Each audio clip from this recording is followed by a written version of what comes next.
já deve ter percebido na hora de pegar o troco no supermercado que a gente está ganhando algumas moedas novas com temas esportivos. Por isso, hoje, o Manual do Mundo está aqui no Rio de Janeiro para conhecer a fábrica que todo mundo sonha em ter no fundo do quintal, mas não pode. A Casa da Moeda do Brasil. A gente vai ver como é feito o nosso rico dinheirinho e é aqui também que vão ser feitas as medalhas para 2016. Bora ver! A Casa da Moeda tem mais de 300 anos e fica em um complexo industrial na zona oeste do Rio de Janeiro. A empresa tem 3 fábricas. Uma gráfica que faz passaportes, selos e outros produtos, uma fábrica de moedas e uma de cédulas. E é nessa que a gente vai primeiro. Esse aqui é o papel que chega na Casa da Moeda. Já não é um papel comum, papel todo preparado.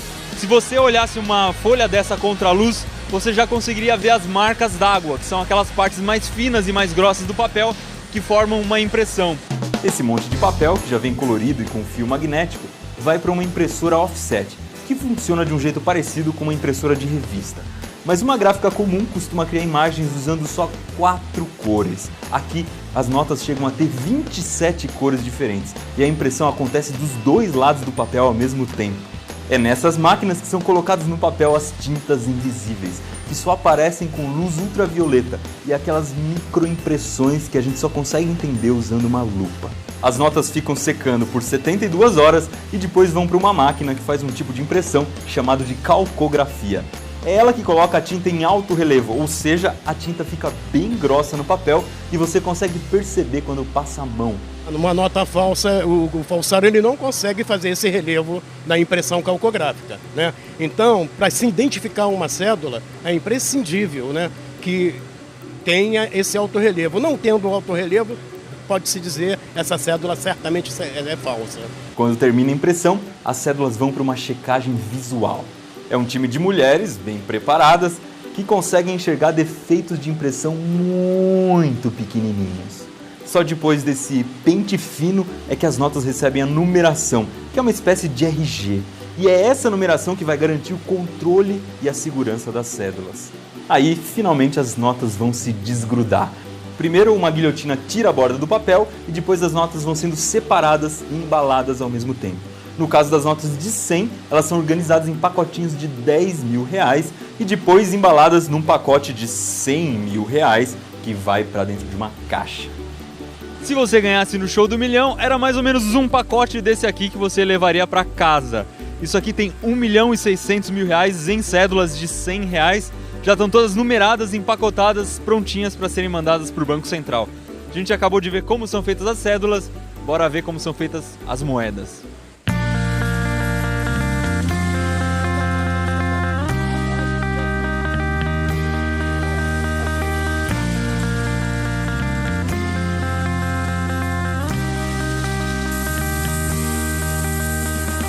O que chega para fazer a moeda são esses pedacinhos de metal. Esse aqui você deve ter imaginado, é da moeda de R$1.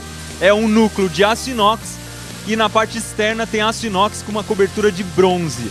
Isso aqui está completamente nu, não tem nada impresso ainda. Ele vai entrar por essa máquina e lá dentro vai acontecer a cunhagem, uma espécie de um carimbo que vai bater muito forte em cima disso aqui. Dentro da máquina, o que imprime as moedas são essas 3 peças aqui. 2 carimbos, que se chamam cunho, e uma virola, que é essa rodela de metal. Cada cunho tem um lado da moeda, um para a cara e outro para a coroa.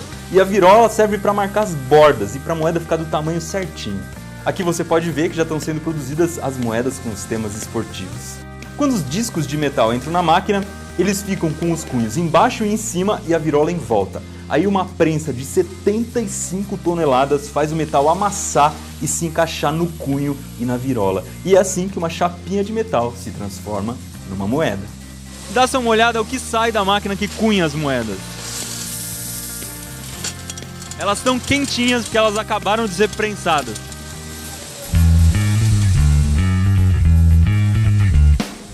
O que impede de uma pessoa pegar um pedaço de metal e fazer uma moeda em casa? Por que é difícil de falsificar? O que garante que ninguém vai falsificar uma moeda?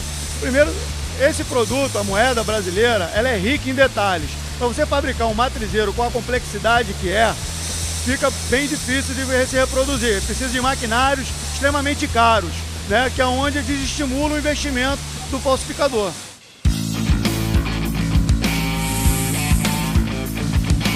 Quando as moedas estão prontas, elas são contadas por 2 sensores diferentes e depois são empacotadas. As de R$1 são colocadas em saquinhos de 50 moedas que vão dentro de um saco maior com 10 saquinhos cada. Cada saco desse que está passando aqui tem R$500 em moedas. Um dos jeitos de contar quantas moedas tem é pesar. Ele tem que ter 3 quilos 520 gramas. E é essa máquina que faz isso. Então o que eu vou fazer é tentar sabotar um saco colocando algumas moedas a mais. Olha, ele está passando aqui. Vou botar 50 moedas a mais, vamos ver o que vai acontecer.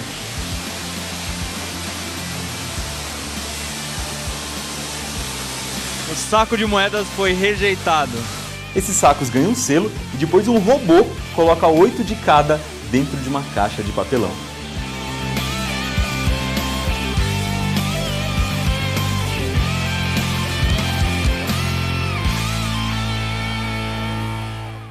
Eu estou sentado aqui no produto final da cunhagem de moedas. Esse pallet, os pallets de moedas de R$1 tem 128 mil moedas de R$1 que vão para o Banco Central.